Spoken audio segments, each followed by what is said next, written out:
Michael Douglas explains his decision to step away from acting. Michael Douglas reveals why he's stepping away from Hollywood at 80. Michael Douglas honored at Karlovy Vary Film Festival 2025 surprise award and emotional speech. Michael Douglas explains his decision to step away from acting. Hollywood legends don't always fade quietly into retirement, and Michael Douglas is rewriting the rulebook on life after fame. At 80, the Academy Award winner dropped a bombshell at the Karlovy Vary Film Festival. He's consciously stepping away from acting after 6 relentless decades in the spotlight. "I haven't taken a role since 2022, Douglas revealed, adding with refreshing candor, "I refuse to be the actor who dies mid-scene." But here's where it gets controversial. In an industry obsessed with perpetual productivity, Douglas is boldly choosing peace over prestige. The Wall Street icon clarified he's not officially retired. Never say never to extraordinary projects. But his priorities have radically shifted.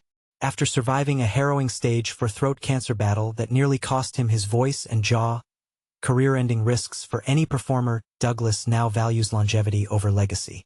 "Chemo wasn't a spa vacation," he quipped darkly, "but losing my ability to act? That would have been the real tragedy." Here's what most fans miss.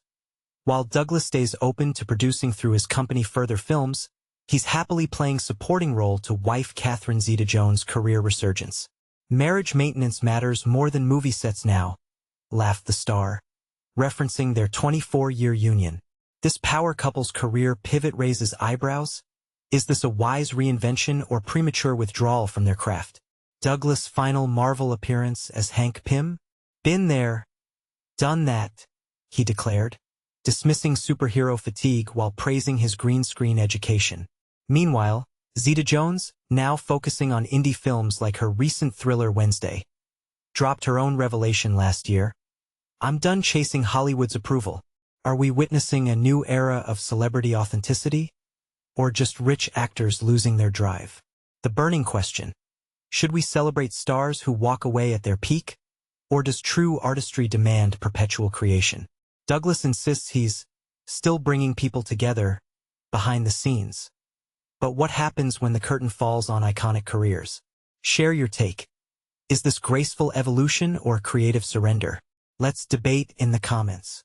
Michael Douglas reveals why he's stepping away from Hollywood at 80. What if the legendary Michael Douglas has finally decided to hang up his acting boots for good? The Oscar-winning star, best known for his iconic role in Wall Street, has made a bold declaration that's sending ripples through Hollywood.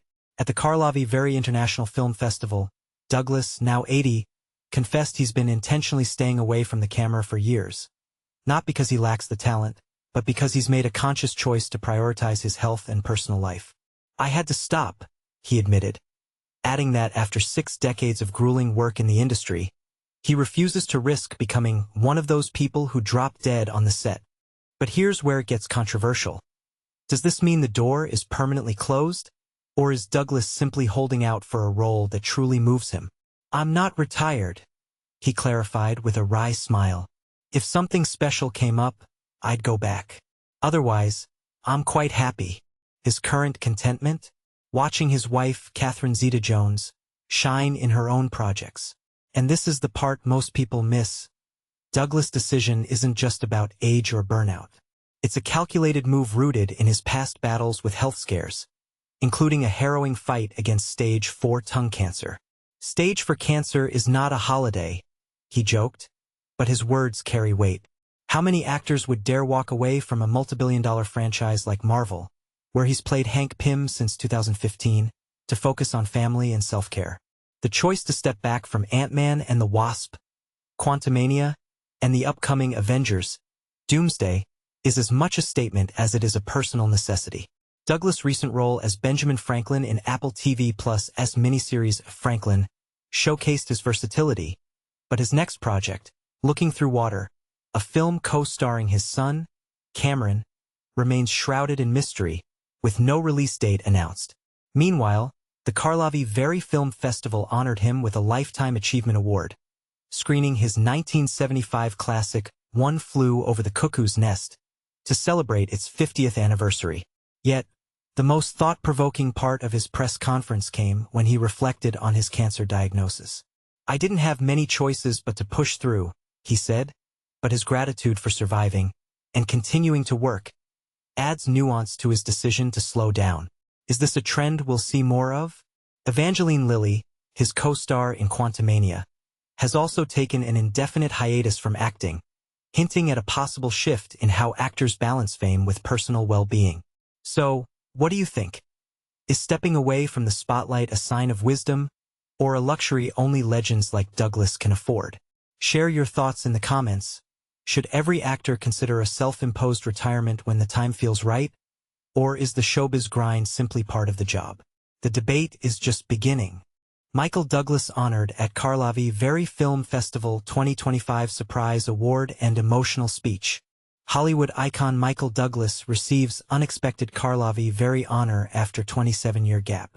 In a heartwarming twist that left the audience cheering, Michael Douglas was presented with a surprise award at the 59th Karlovy Vary International Film Festival, CVIF, on Saturday. But here's where it gets interesting. The award was actually an upgrade from one he received decades ago.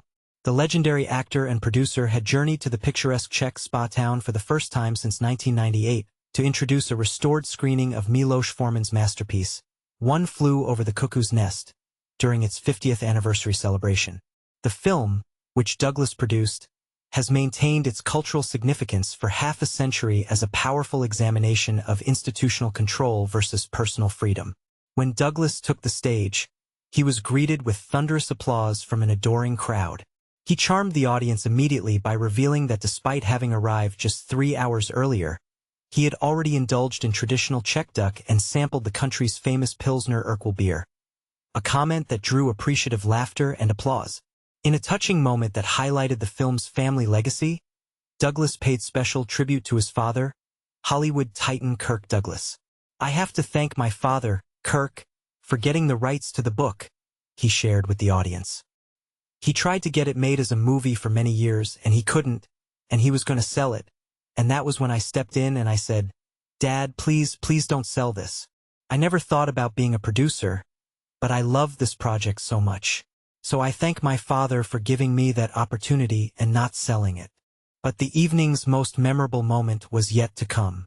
After Douglas wished the audience an enjoyable screening, CVIF executive director Krzysztof Mucha surprised him with a crystal globe statuette featuring the festival's signature design, a woman holding aloft a crystal sphere. This wasn't just any award, however. Mucha explained that this newer version, introduced at the festival's 35th anniversary in 2000, replaced the older, more unwieldy design that Douglas had received in 1998. The new statuette was presented as an ergonomic upgrade to the original honor. The crowd erupted into a spontaneous standing ovation as Douglas proudly posed with his new award in front of a photograph showing him with the original statuette from 1998. Photographers eagerly captured the moment before Douglas exited the stage to what could only be described as a hero's farewell. Later that day, when questioned about the new award during a press conference, Douglas quipped with characteristic humor, "They upgraded me." One Flew Over the Cuckoo's Nest remains one of cinema's most decorated achievements, standing as only the second film in history to sweep all 5 major Academy Award categories. Best Picture, for Douglas and co-producer Saul Zaentz. Best Director, Forman. Best Actor, Jack Nicholson. Best Actress, Louise Fletcher. And Best Adapted Screenplay, Lawrence Halbin and Bo Goldman. The newly restored version, meticulously prepared by the Academy Film Archive, was showcased in CVIF's Out of the Past section as a special gala presentation. Douglas was joined at the event by Paul Zaentz, nephew of the late Saul Zaentz who co-produced the film, along with members of director Miloš Forman's family. Adapted from Ken Kesey's influential novel, the film centers on Randall McMurphy, a defiant gambler whose rebellious spirit challenges the oppressive regime of a mental institution. The narrative continues to resonate with audiences as a powerful allegory about the eternal struggle between individual freedom and institutional control. What do you think about the enduring impact of One Flew Over the Cuckoo's Nest after 50 years? Has its message about institutional power become more or less relevant in today's society? Share your thoughts in the comments below. Michael Douglas